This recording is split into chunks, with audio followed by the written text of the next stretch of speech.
Hello everyone, I am Avinash Kumar Pandey from RVCV Mujana Tultipass. This is my first video for class 7 Geography chapter 2 Inside our Earth. Okay, so let's begin this lesson.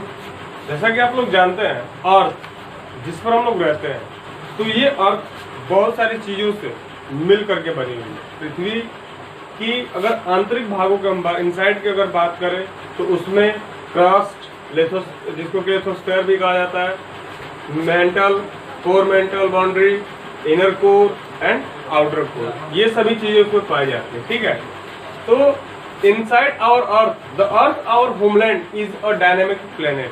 जो earth है वह जहाँ पर हम लोग रहते हैं, जिसको होमलैंड कहते हैं, वह एक डायनेमिक प्लेनेट है and it is constantly undergoing changes inside and outside. और जैसे जैसे हम इसके इनसाइड में नीचे की तरफ जाते रहते हैं, उसमें उसके अंदर बहुत सारी जो है कि हमको बदलाव देखने को मिलते हैं, यानी कि बहुत सारी चीजों का उसमें मिश्रण हमको देखने को मिलता है।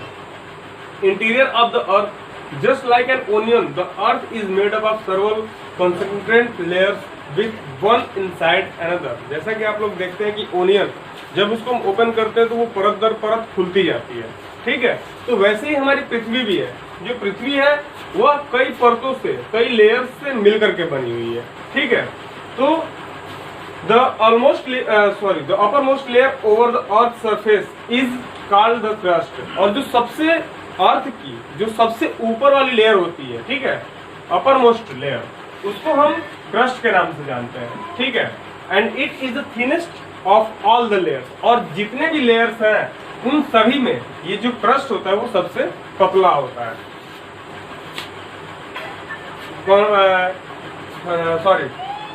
It is about 35 kilometre on the continental masses. अगर कॉन्टिनेंटल मासेस की हम बात करें तो वहां पर इसकी यह जो है कि इसकी जो 35 किलोमीटर 35 किलोमीटर जो है कि इसकी थिनेस्ट होती है।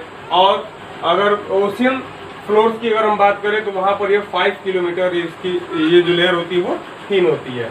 ठीक है, and the main mineral constituents of the continental mass are silica and aluminium.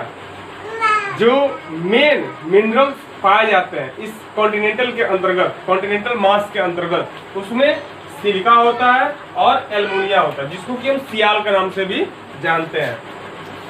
Silica का Si एंड एल्युमिनियम का Al। The oceanic crust mainly consist of silica and magnesium. और वहीं पर अगर हम ओशियनिक क्रस्ट की अगर हम बात करें तो वहां पर सिलिका और मैग्नीशियम ये दो चीजें ज्यादातर पाई जाती हैं। ठीक है, इट इज देयरफॉर कॉल्ड सीमा। और इसलिए इसको सीमा कहते हैं। सीमा किसका हो गया? सिलिका का, एंड एम में मैग्नीशियम का। ठीक है, just beneath the crust is the mantle which extends up to a depth of 2900 kilometre. और क्रस्ट के ठीक नीचे जो है कि मेंटल पाया जाता है। ठीक है, और जिसकी डेप्थ गहराई जो है कि 2900 किलोमीटर तक होती है। Below the crust the innermost layer is the core with a radius of about 3500 kilometre.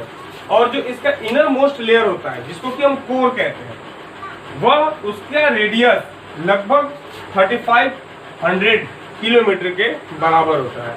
It is mainly made up of निकल एंड आयरन। और ये जो होता है कोर, यह निकल और आयरन से मिलकर के बना होता है। ठीक है, एंड इज कॉल्ड नाइफ। और इसको हम नाइफ के नाम से जानते हैं। कैसे? Ni से निकल हो गया एंड Fe से फेरस हो गया, जिसको कि हम आयरन भी कहते हैं। ठीक है, and the central core has very high temperature and pressure.